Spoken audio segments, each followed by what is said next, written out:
I guess I'm going to ice myself. This is a terrible, terrible, terrible decision. Oh, fuck. Right. Whoop. It's where I fall over and spill it all. I want to kind of do it in a oneer. You ready?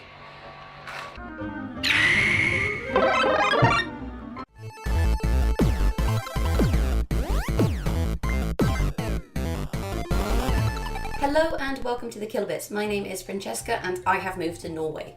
Now, Norway is a country which in the winter gets very dark and very cold, and also generates a lot of snow and ice. Speaking of ice, this week I want to have a bit of a theme, and thus we're going to talk about the top 5 ice levels in video games. Now, some of these are actually ice games as opposed to ice levels, and that is epitomised by our number 5 on the list, which is SkiFree. Now, SkiFree is a terrible, terrible game, but it's also one of the games that I probably first ever played. Released in 1991 and bundled with a lot of Microsoft operating systems. This 16-bit game involves a little skier who runs down a mountain on a slalom with like dogs and jumps and flags and trees, and eventually gets eaten by an abominable snowman. Now, being about 4 or 5 when I actually first played this game, I had literally no idea what the objective was. And for me, the game was to try and trigger the abominable snowman who comes along and eats you. Some of you might be aware of this. Nom, nom, nom, nom, nom, nom, nom, nom. And then try and get past him. And that was it. Literally, I just play the game over and over again, going to the bit where the abominable snowman showed up and then get eaten, because I didn't figure out the controls particularly well. Like, I didn't realize you could speed up or slow down or what have you. I just kind of went. Often I would just hold left and just kind of ski to like the left really continuously, and then eventually kind of get eaten by the snowman. So SkiFree is our first ice game. Next up is actually an even older game, a game called Antarctic Adventure. Now, for those of you guys who haven't played this, you play as a little penguin, and it's like a kind of racing game where you go along ice and there's little holes that you have to dodge, and you can catch fish and you can get flags, and occasionally seals pop up and say hello, and they're really cute looking. Admittedly, that is not the kind of relationship that seals have with penguins. However, this game was a lot of fun for me. Very, very, very simple ice game, just like SkiFree. Actually, probably a little bit more advanced than SkiFree, which is interesting considering it's much older. But really cute little game where you had to kind of race across the Antarctic and go to little stations where a flag would pop up and you get points. And occasionally you could get this little helicopter hat, which meant that instead of jumping over holes, you were already like floating because it like span. And that game was great. It was really, really good. So Antarctic Adventure is my number 4 on the list of top ice games / levels.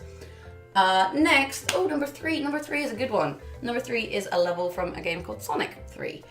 Some of you might remember this level. It was the ice cap zone, and this entire zone was a lot of fun. They had those little ball dudes who like fired 4 shots at you. Were really infuriating, but just a really, really fun little level. There was a bit where at the start where Sonic skied down a hill. There was all sorts of cool, just really nicely skinned level. And Sonic 3 generally was a fantastic game. I mean, you've also got allegedly music from Michael Jackson in it, so you know, that's another reason why it's super cool and icy. So Sonic 3 is our number 3. Next, what is next? Next up is number 4, is a game from the Nintendo 64. You've also seen it on the not the 3DS, the DS when it came out, and that is Super Mario 64, a specific level that caused a lot of frustration and a lot of fun, and that is Cool Mountain. Now, the most infuriating part, as most of you will remember, was the bit with the ice slide where you have to race the penguin. Now, that ice slide was hard enough when I was a kid without falling off, and then they're like, no, you have to go faster than this penguin, and it was just frustrating, but a lot of fun once you figured out that there was a shortcut, which made everything easier. There was also the bit where you had to rescue the little baby penguin for the mama penguin, and definitely not throw that baby penguin off the edge, because that was mean.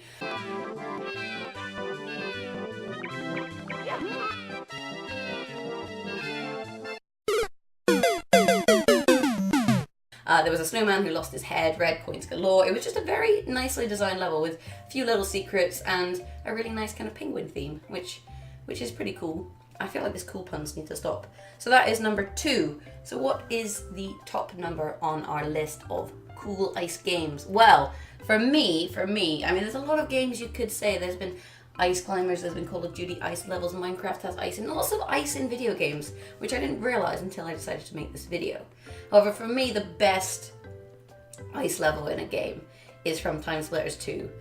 and that is Ice Station. Because I used to play Time Splitters 2 to death with my brothers. Like, we would play deathmatch with multiple people, and you'd play like brick mode only, or you'd play where everyone played mini characters. They used to yell at me when I played the monkey because they were like, "It's not fair, he's smaller than everyone else, and so we have to aim down to shoot him." And I was like, "I'm playing the monkey." Or you could play one of the robots who couldn't catch fire. You could play the snowman. Well, Time Splitters was just a great game, and that was just a really fun level because you had the turrets and you could go underground, and it was just really nicely skinned, and the music was great. I mean, all of Time Splitters 2 music was great, but for me, Time Splitters 2 Ice Station is the #1 ice level in any video game, and that is partly because Time Splitters 2 is a fantastic game. And yeah, so those are my top 5 ice levels. I'm sure a lot of you disagree, but if you disagree, let me know in the comments below. As always, we have a Facebook at facebook.com/thekilobits and a Twitter at @thekilobits. However, seeing as we're talking about ice, there has been a bit of a trend in social media recently involving pouring a bucket of ice over one's head, also known as the Ice Bucket Challenge. So after having a bit of fun listing some games, I guess we should be a bit serious and talk about the different charities that are getting supported, but one especially is called ALS, which is a motor neuron disease. Motor neuron disease, for example, is something that Stephen Hawking, for example, he has a motor neuron disease, and it's not something you have from birth. It's something that kind of develops as you grow. So you could be perfectly mobile and capable like me, and eventually your muscles start to kind of stop. You stop being able to use your muscles, you stop being able to talk clearly, and you slur your speech.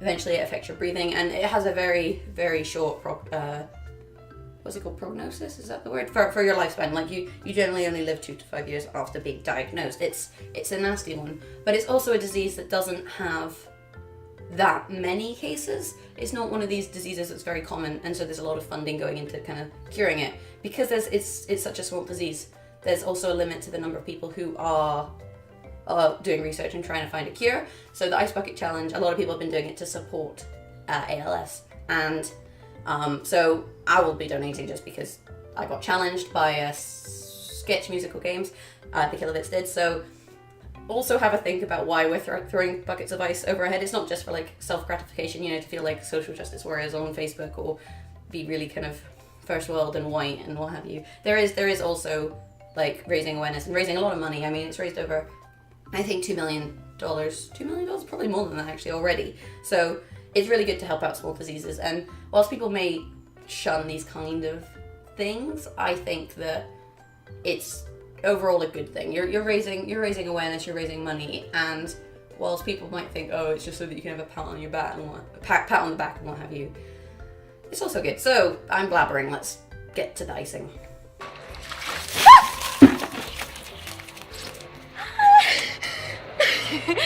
Fucking hell!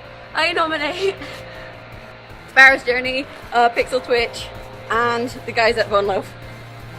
You have 24 hours. Jesus.